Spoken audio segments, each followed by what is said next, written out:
So the past months, we have had exciting upon exciting events in connection with the 600th year anniversary of the voyage of the Sultan of Sulu, Paduka Batara, to China in the year 1417. And this is the year 2017, 600 years exactly. We have our guest, JourneysCOOAC Art Valdez, who was just recently JourneysCOOAC of the Department of Natural Resources, Environment and Natural Resources. Previous to this, he was Undersecretary of the Department of Transport and Communication. And we were together as young student, social activist 40 years ago or even more. And so today he is a man still yearning for the restoration of the maritime culture and vision of the Philippine nation, just as we in the past week had Princess Jacel Kiram, who revisited his past, his ancestors' past and present in China. Just to refresh everybody, here is the reception of Princess Jacel Kiram in China just a month ago, and I traveled with her and personally shot these frames.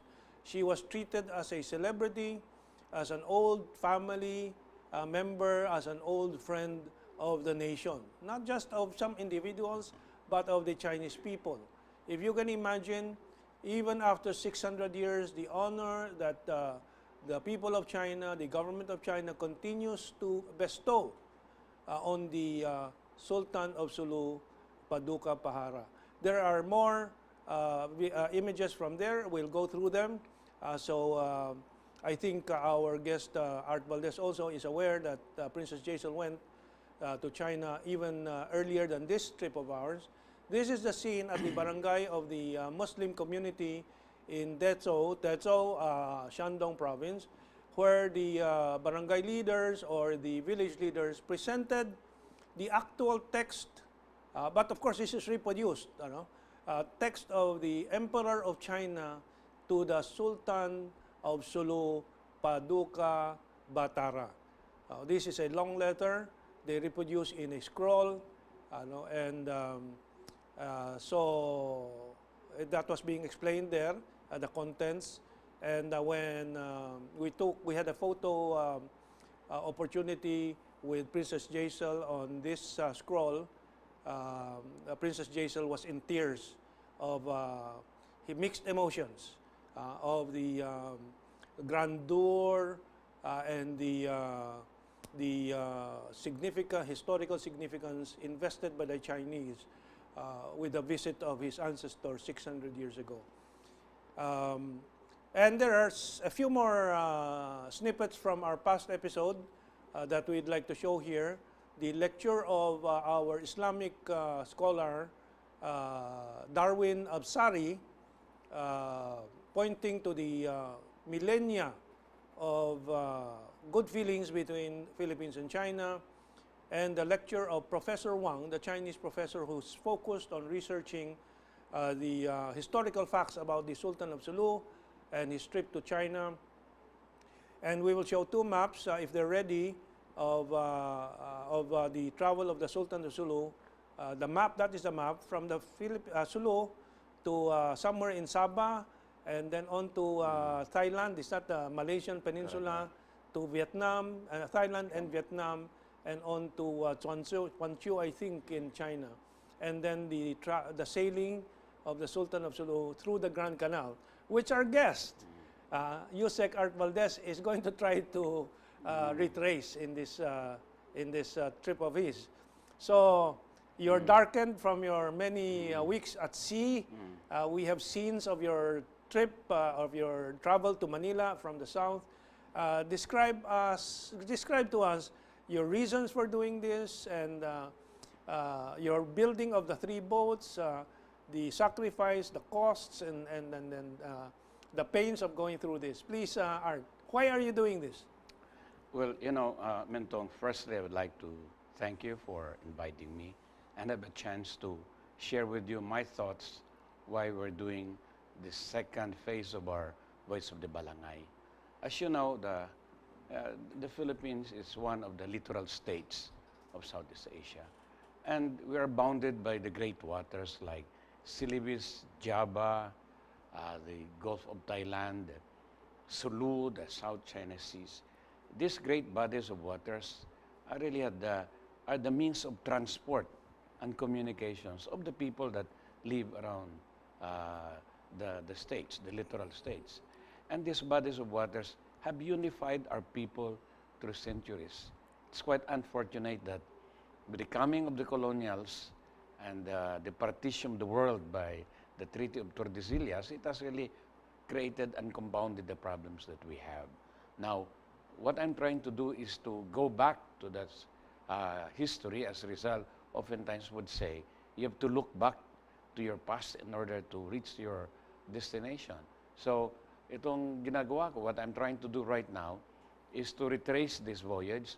And by chance, in 2011, we were on our way, 2010, we were on our way to China, passing through the route of Sultan Paduka, but then we got caught by the northeast monsoon that we cannot move forward towards China. Now, after 7 years, we have rested well. I thought of continuing this voyage, and it is just timely that this will commemorate the 600 years travel of Sultan Paduka Batara to China. I just thought that such a huge project, such a grand project, would have its patrons and sponsors and supporters. Would you want to acknowledge anyone here? Does anybody deserve some acknowledgement aside from your crew, of course? No, aside from your crew. Well, I have some sponsors that are very have some support. But they don't have to be mentioned. Yeah, but basically, you know, ventures like this, and I found out ventures like this, Mentong, Filipinos loves grand activities, grand achievement like the climb on Mount Everest, Yeah. the voice of the Balangay. But when it comes to really putting on the bill, that is the hardest part. So there are No, that's really the hardest there. part. If we have done this in other countries, we could really be filling up our pockets. But this is still a sacrifice until now. But basically, I'm doing this. It's a commitment, really, that I have. That the purpose of the voyage, not only to commemorate the 600 years travel, but to stir maritime consciousness on the part of our people. I oftentimes try to read about the very reason why we're doing this. And I found out, as I sailed on the margins and periphery of this archipelago, that we have so much vast resources. The Philippines is an archipelago. We're more water than land. A real wealth lies on our maritime domain. But we're made to think as a land-based people that we have neglected our maritime resources. So what I'm trying to do with this, riding on this ancient boat, trying to sail it the way it was, and going through all the hardship, is to show that it is in our veins runs the blood of our seafaring forebears. Because what can you expect of me? I'm a mountaineer more than a sailor, but how do they manage to sail for 17 months? Simply because... That is your sailing in 2010. Yes, 2009 your to 2010. initial attempt, yeah. Because we belong to that seafaring race. And we have to get back to that. And it is that kind of skills and direction that we have built up relationship with all the countries around, especially with the Middle Kingdom. In 1417, Sultan Paduka Batara, from the old seat of Sultanate of Maimbong, where I built the boat. I built the boat in Maimbong through the help of Sakurtan. Why I built it there? Because he has plenty of wood. The hardest part to build a boat of this is really to look for the wood. Do we know what variety of wood you use? These are hardwood like dungon. Those are the kind of ancient wood that we have. Sakurtan has still... And what about the craftsmen? Where did they come from? You know, in building a boat like this, you cannot find anymore in Luzon or Visayas or even mainland Mindanao. You can only find them in the island of Sibutu and Sitangkay in Tawi-Tawi by the Sama tribe, Sama Sub, the Sama people. And they built this boat. And they're also with me who taught me how to sail. So we have sailed since May 10 and reached Manila about 4 days ago. It took us So quite... May 10 to June, May 29, 30. No, Yeah. it's been quite Yeah. a long travel. And we have missed the window because I was hoping to be here on May 15 and then be able to reach Puro Point and cross South China Sea.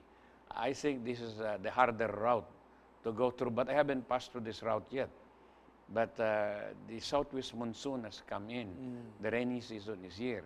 And the waves are starting to roll in South China Sea. But we'll still go all the way up north. We'll be in Puro Point by next week. And then we'll watch how So this is an adaptation because you are not exactly going to retrace the route anymore. This is a shorter route, but more perilous route across the wide sea. Yes. While the Sultan went around the coast, went around the coast. Which we did in 2009. In 2010. We were on our way, but then, you know, a boat like this, you cannot come out that I'll be there in 2 days' time. This is not an all-weather boat. Every time we go through rough seas, we ended up doing carpentry work. You have to repair. You have to do a lot to prepare, and that's why it took us quite a while. We were trying to explore the window where the sea state in South China Sea is calmer for us to cross. In a way, this is like doing a shortcut. But then, again, lesson from the past, there are no shortcut. So we'll see how the South China Sea But behaves. you have another opportunity, which is August, September, the original months of the travel, of course. Mintong, China will always be there, just like Mount Everest will always be there. At the end of the day, it is really the safety of my crew. A responsibility of a leader is to bring home safely everybody back to their families. Oh, by the way, you've mentioned Mount Everest several times. Not everyone in our audience is familiar with your past. Art Valdez was the organizer and leader of the first Filipino team to climb and reach the peak of Mount Everest. Is that right? Yes. Give us a little flashback to that project. That was what year? 2007? 2006 2006. and 7. 2006, we were able to wave the Philippine flag at the summit. But the more historic and the greater accomplishment was in 2007 when we have the all-women climb. Start from all women Filipino. Filipino. All women, Filipino climb. Filipino climbers. Starting from Tibet in the north, went up to the summit of Mount Everest and descend in Nepal in the south. That is a traverse. To date, that is the first and only traverse of Mount Everest by women that has not been broken until By today. an all-women team. All-women team. No, it has not been broken. So after that, we thought, what's next? And so the boat project, because you know, we descended from the Austronesian speaking people. We are a maritime people, and we came from the present southern coast of China. Our forefathers came from, just like you, came from Fujian. Yes. Our forefathers, the Malayo Polynesians, partly they came from the southern coast of the present southern China and sailed through the vast Pacific and Indian Ocean. So you can find our ancestors in East Africa and can find some of them in Easter Island at the coast of Chile. So I try to retrace that because it's a way of projecting to our people that the sea is a part of our lives. We are more water than sea. And I remember, and I keep on reading about Rizal. If I remember it right, Rizal said in his book about the Philippines a century hence, only when the future generations can rediscover their maritime roots can they be totally free and prosper as a nation. I think that's the very spirit why I'm doing this. And also, this undertaking is to build a people-to-people relationship with the Middle Kingdom, as happened thousands of years ago by the Kingdom of Butuan when they sent a trade mission, bringing special gift to the Emperor and Sultan Paduka Batara in 1417. All of these are done on a people-to-people relationship that we build relationship with our neighbors. especially as this region is the most prosperous, energetic, and thriving region in the world. So we have to enhance that. And by doing it, we're simply repeating what history and our forefathers have done. So I hope that I'll be able to make it there. I know that there is a great preparation by the Chinese counterpart. They're all excited, but they're also worried about the crossing, and they said, we'll always be around. Think about it. So the decision will be made once we get into Port Point. Yes. Well, we'll take a break from the discussion to show you some video Art Valdez and his colleagues and his fellow sailors took while sailing from Mindanao to Manila Bay. So let's take the first stormy shot by JourneysCOOAC Art Valdez.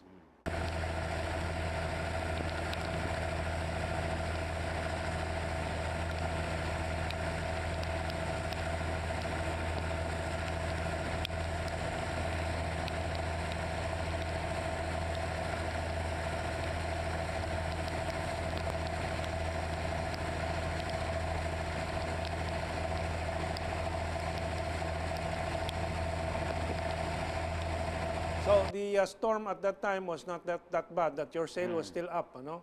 And you were still moving towards the direction that you had You have set. to put up a sail so that it will have propulsion. Because without a sail, you'll be buffeted by the waves and the wind. Okay. So you have to put up a jib sail, small sail, just Okay. to keep it After going. the storm, what do we have? We have some calm. This is a very short clip. And yeah, so were you already in the Manila Bay area in this case? No, this is the old picture we have. Ah, You know, when we sail, I have to tie everybody because you don't know when the weather is bad. You will not find them together anymore. So Get lost. we are all tied together. So whatever happens, we go down together. So you've noticed. But this is along Vietnam waters. Vietnam Minto. na. Oo. Vietnam waters ito. Before we got caught by the northeast monsoon.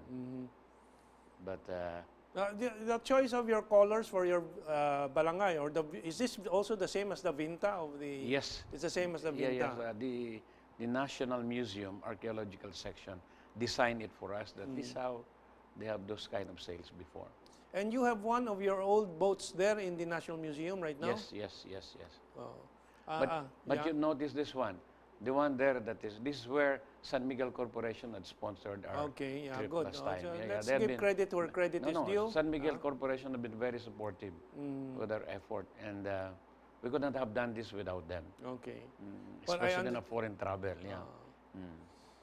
Okay, and now let's get back to well, your how do we generate the excitement? You know, all our youth are excited about movie stars, movies, video games, computer games. How do we bring them to pay attention to the greater vast asset of the Philippines, which is the sea? I've learned that after sailing, you bring it home, or you bring it in Butuan, or you bring it in Boracay. That's the end of it. The boat will be sailing along Manila Bay. We will come out with a program that people will see that regularly. I will try to work on arrangement. The young students, sponsored by big corporations, will be able to ride on the boat. And when they ride on the boat, there'll be an LED presentation about the rich maritime heritage, and a tour guide will tell them what is it all about. And I think it would be quite a great experience for them. I would like to invest more on the young, Mentong. Of course, yeah. Invest more on the young, because, you know, they will be able to appreciate this better. And then for them, it will be quite an experience. So these 2-3 boats will remain in Manila Bay, and we'll work out a scheme. As of now, as a matter of fact, yesterday when I attended a forum on maritime development, the foundation that is building the galleon boat as having some problems. So there is another project for the galleon Yes. ship, Manila Acapulco. Yeah, so they have approached us to help finish the boat. So we'll help them, because the galleon is also a part of our heritage. Yeah, but I understand one aspect that the galleon trade project of the Henry C. Group and Yeah. in Mexico, Carlos the Sims. Carlos Sim, is that they concentrate on the Manila to Acapulco. But the goods that was brought to Acapulco were from China, 90%. Silk, Correct, silk. tea, and porcelain. If you have to look at it, the Philippines was at the heart of the Maritime Silk Road. That's right. Yeah. And that is my discussion with my Chinese counterpart, that in so doing, by reviving this ancient maritime trade roads, we will have to reestablish again the Maritime Silk Road. That's right. Because the Philippines was connects China to the Americas. That's right. Like the Americas was connected by the Philippines to China. So there's a project right now building up a galleon boat, but to put that in a museum. But I think when I can see how it is being built, maybe I can build a galleon boat and together with the Balangay, sail along Manila Bay. But that is how you will be able to steer maritime consciousness. I think our people should see the colorful sail along the bay, and they have the chance to ride on that. That We have 2-3 minutes left. I did not mention it before our discussion, but you may have some insight into this. China, Japan, in Asia have the best aquatic technology, I mean submarine technology. The Chinese have just reached the depth of 7,500 meters, I think, with the Jialong. The Japanese have reached 6,500 meters. You know, if we are to explore how, for example, our maritime resources in Benham Rise, we should have this submarine capability. Are you aware of any project in the Philippine government or Philippine academic community on these matters? You know, I think precisely, Mintong, that in undertaking like this, it's a way of stirring up interest among all the stakeholders that our wealth lies in our maritime domain. I was there yesterday in our discussion with BIFAR, and they said that 40% of their catch at times get spoiled because there's no post-harvest facilities. The storage facilities. Yes, storage facilities. If you will be, you know, we sailed from Sulu to Manila. We passed through the vast Sulu Sea near the Tubata area, and those areas so rich. Are those areas where Philippine-China cooperation can be supportive and maybe with cold storage facilities and so on? Yes. You know, the Philippines is at the heart of the Coral Triangle. And we are at the center of marine biodiversity. This is where our policymakers and stakeholders has to put our acts together, marshal the kind of infrastructure in order to focus and develop this, because this will really redound, as Rizal said, again, as I end this, only when we rediscover our maritime roots can our people be free. So make your appeal. We have 1 minute left. Well, please, go ahead. I think, you know, we're a maritime people. We should focus our hearts in the development of our maritime resources, because this is the key to the progress of this nation. And if you have the time, you can visit us. We'll be sailing on Manila Bay. Your website, please. Our website is balangayvoyage.com. And I think we're repeat also on the Facebook. One more time. balangayvoyage.com. And we have a Facebook account, and the blogs there tells the daily travels of our voyage. And again, we hope that through this program of Mentong Laurel, we'll be able to reach out to you, and that you will have to imbibe again the spirit that keep our forefathers as the great seafarers of the world. Okay, so remember, balangayvoyage.com. balangayvoyage.com. And also, you can watch in Facebook. How's the Facebook? Balangay Voyage. Balangay Voyage in Facebook. And you can watch this episode on YouTube again. Just search on YouTube Journeys, Chronicles, and that you will find it already. But if you have more time, you just say Journeys, Chronicles of Our Asian Century. Well, I think, Yusek Valdez, you have really depicted everything that the public needs to initially understand about your great project. And, well, you are breaking ground, or shall we say breaking wave, no? And I think Philippine-China relations and the maritime culture of the Filipinos will have very far to go in the coming years with your assistance. Maraming salamat po. Maraming salamat. Art, thank you very much. More Mabuhay power ka. to your program. Mabuhay ka. Okay. Have a